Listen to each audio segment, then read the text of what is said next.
Let's get our next speaker on. It is James Challis.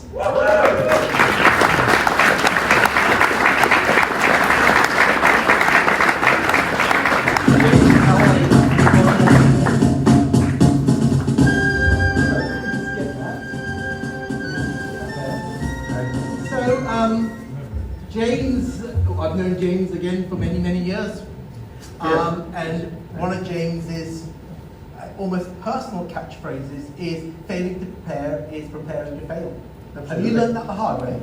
Yes, many times. Okay. Do you want to tell us how and why that became your kind of anthem in life? Because I used to, before I discovered the 5 Ps, I used to just fly into something without preparing, on impulse, and it almost every time it made me fall down.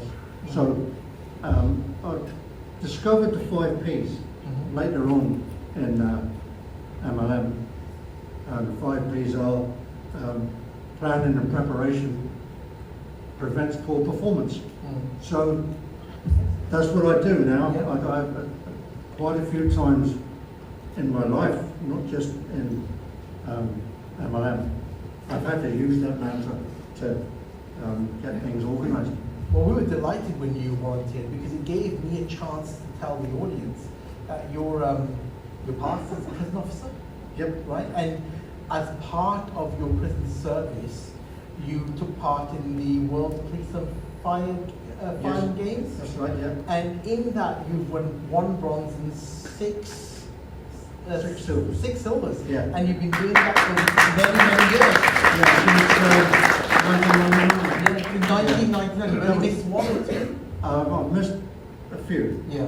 For various reasons. 1999 was the first one that the Northern Ireland Prison Service took part in, and I was proud to carry the Northern Ireland Prison Service banner in the opening parade in Stockholm. But what kind of guts does it take to do that? Is that where your perseverance comes from? What, the World Police and Fire Games? Well, I was always a sporting person, and when I was in the army for 6 years, and in the army I joined at 16 and a half, and I captained my boys' regimental team when I was in the army, and then carried that through to adult service, and I organised and trained and managed a football team in the Army Air Corps. When I come out of that, I joined the prison service. I was in the prison service for 26 years, and I was always sporting. I was in the prison service football team. I was asked to go for a trial to one of the semi-professional clubs in Northern Ireland, but I had to decline because my duties in the prison service wouldn't allow me every Saturday off, so I had to decline that. But after doing soccer for quite some time, I turned into running, and I competed in 2 marathons in Belfast. One in the late 30s, one in the early 40s. And then the Northern Ireland Prison Service formed a sports association. So I sat on the committee in that, and somebody came with a report from the 1987 games in Calgary, I believe it was. And her brother had been competing in the games, and she gave a great report about it. And I just said to the committee, we've got to do that, we have to do it.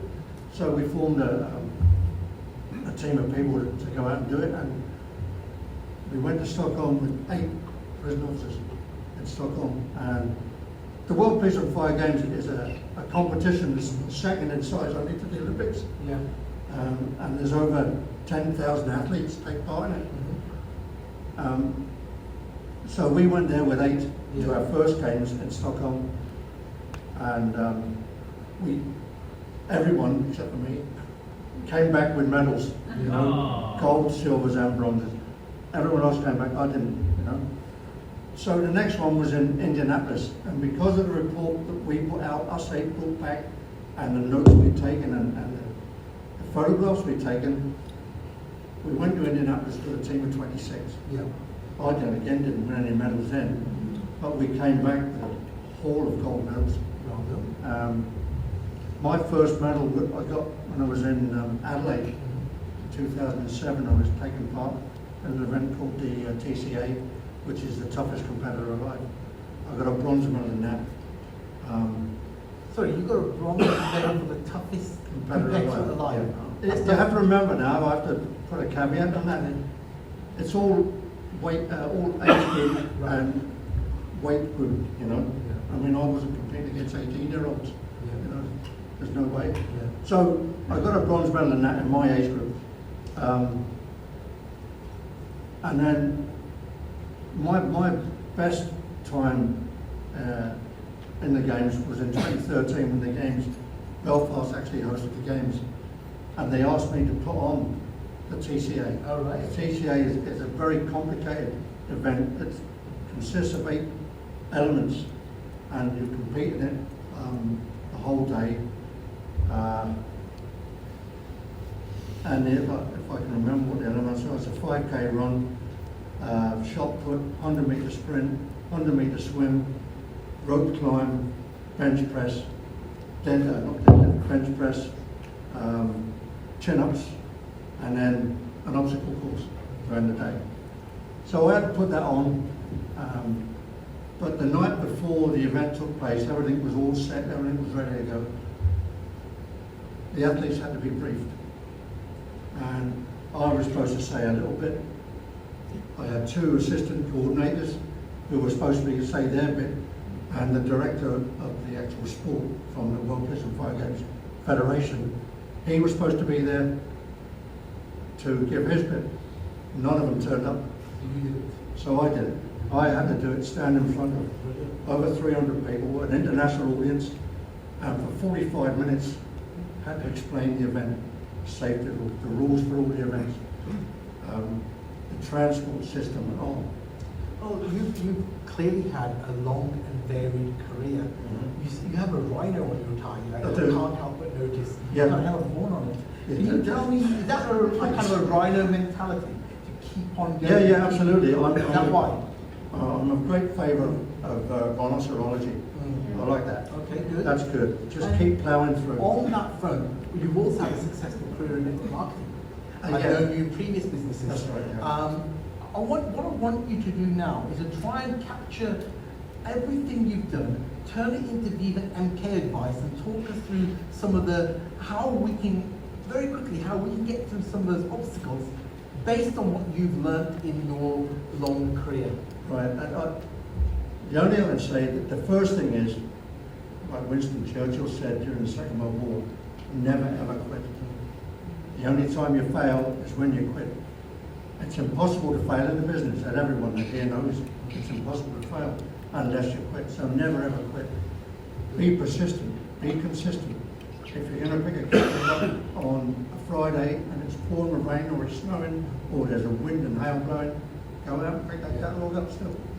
There's no such thing as bad weather, just inappropriate clothing. So that's what you should do, just be consistent and persistent at doing it. It doesn't matter, you can do the business fast or you can do it slow. No matter how you do it, you will still succeed if you just keep doing the same things, getting the results.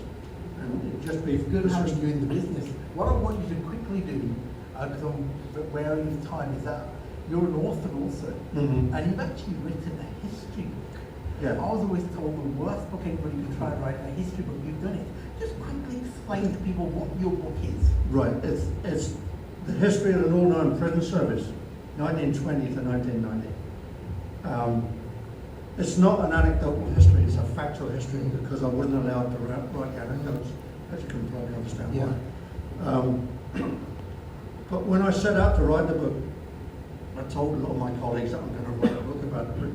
Oh, they'll let you do that. They'll take your manuscripts and pour it, tear it up and all. They'll never do that. I said, look, not only will they let me do it, they will commission me to write the book. So I had to send up a few chapters to the director of prisons, a fellow called Alan Shannon, and he was impressed by the chapters and he said to me, come up and speak to me. So I went up to speak to Alan, and I didn't know what he was going to say. He says, I've read a couple of chapters of your book. Alan was a very, very stoic man, very somebody who, it's got to be done this way, not at all. And he just said to me, coming up into his office, he got the tea and biscuits out, which was very unusual. I was only a basic grade officer at the time. I didn't have any rank, didn't have any influence. I just decided to write this book. He called me into his office, he says, right, what do you need? Brilliant. So I said, I need a budget for research, a budget for publication, I need an office, I need, in the office I need a telephone where I can make outside calls. Strange enough, I could ring America, but I couldn't ring Dublin. Funny that. Anyway, I got all that. And your book? And I said, lastly, I said, I'm having difficulty getting into different places, I says, but if you was to write me a commissioning letter, commission me to write the book, that would open the doors for me. And that's what you did. Brilliant. Well, again, further proof of your persistence. Absolutely. So I'd just like to say thank you for coming and sharing your story. Like I've said to you and everybody else, we're a business of varied stories and varied people. So I really appreciate that. Thank you, Mike. Thank you.